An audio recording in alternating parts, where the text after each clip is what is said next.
के जमाना बा तेगो गाना बड़ी तेजी से अभी हाल फिलहाल में चल रहा बा।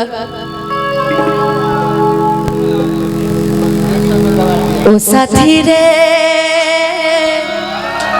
तेरे बिना भी क्या जीना हो, तेरे बिना भी क्या जीना, जिंदगी लागे जन्नत जैसन राहेलू जब पास हो,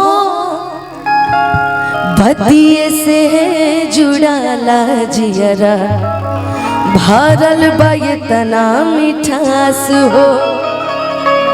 सपना हमके दिखा के आशिक यापन बना के ही मिलन वाला मान तड़पे छन छन, दिल हमार लागे कहीं ना। ओ साथी रे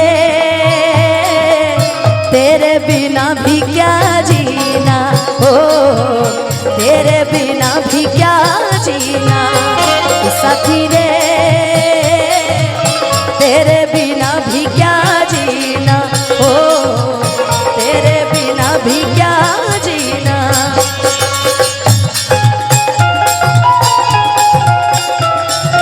एक मिनट, ये हमारे बबुआ बारे धुरान इनका नाम है, रिबिलगंज बैजू टोला इनका घर है, सेंगर टोला। बबुआ हमारे बहुत पुरस्कार दिल बारे, नारायण जी तरह कोई सही बना के रखा।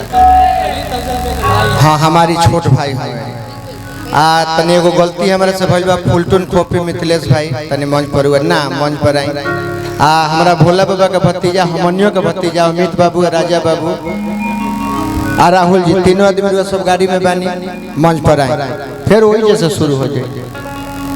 मिथिलेश भाई भैया अभी मैंने सिर्फ बताया है कि ये गाने अभी चल रहे हाल फिलहाल में। आज जितने भी गाने मार्केट में आज अगर स्टेज शो भी बज रहे हैं तो उसका सबसे बड़ा अगर क्रेडिट किसी को जाता है तो ये हमारे चैनल वालों को जाता है। कितने बड़े से बड़े संख्या में, मुझे लगता है कि आज के दर्शक से ज्यादा तो आपके कैमरे लगे हुए हैं। तो भगवान करे आपके चैनल मिलियन मिलियन जाए, मगर अच्छी चीजें चढ़ाया करो यार, किसी की बेटी की इज्जत भी जुड़ी होती है। फुलटून कॉपी मिथिलेश भाई का स्वागत। कुंवर जी कहाँ पे हो जाओ, हो जे पछा संजय बोला दो, स्वागत कर दे रहो। जोरदार तने ताली होकर के चाहिए।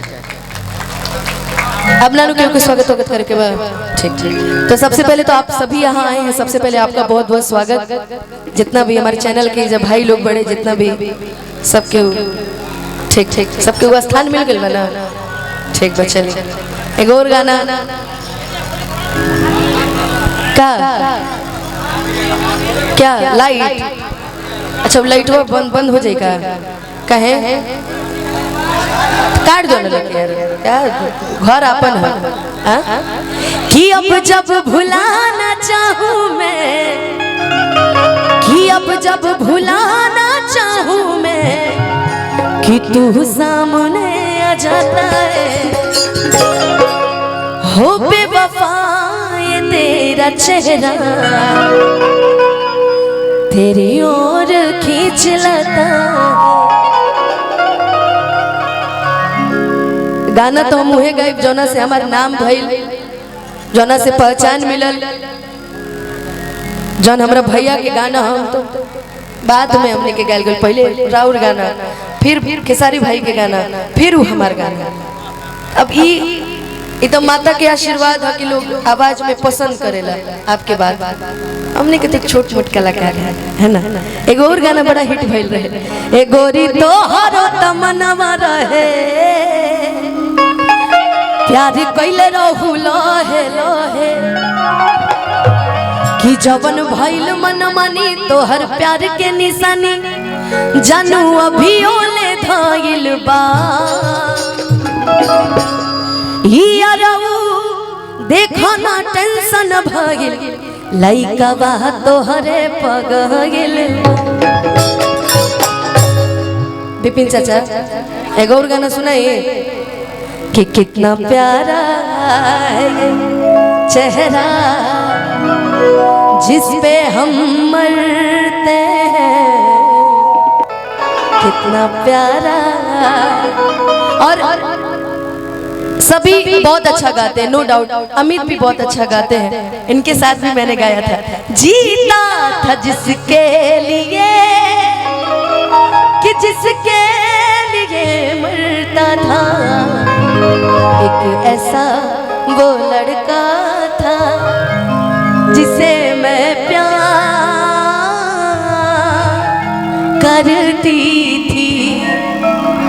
लेकिन आई एगो गाना ओकरा बाद बड़ू सारा कलाकार बड़े धीरे धीरे सबके गवाए के बाद 3 बजे तक। क्या ऐसे मत देखो विकी भैया, जितना आप आजकल स्टेटस लगा रहे हैं ना, सब मेरे नजरों में है कि उस सावन के सोमारी भूखा था मेरा स्टेटस में। अजय भैया, अजय भैया कहाँ बने? आई है ने आई और वो भी मंच पे आई। उसके बाद में दिल लगाइया गए। ए भैया बैठ के गए, बैठ के गए। ए बैठ के ना देखो, पूरा कैमरा में नहीं खिया पावत। कौन सा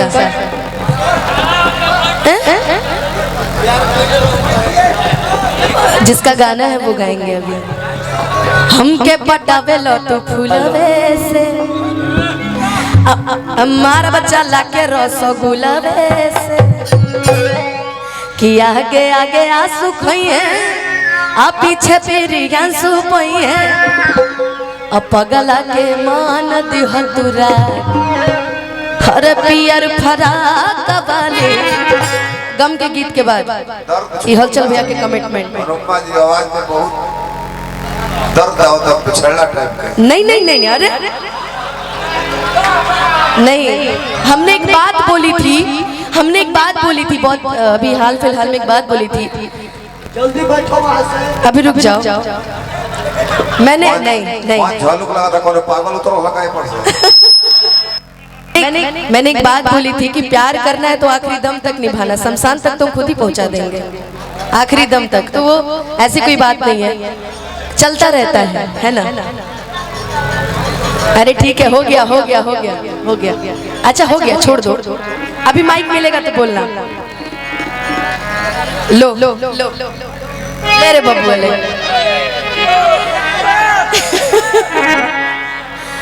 हो हमरा प्यार के बदला में बोला का देले बाड़ू हो, कि तू जब दिले बाड़ू हो दगा दिले बाड़ू हो, कि तू जब दिले बाड़ू हो दगा दिले बाड़ू हो, कि दिल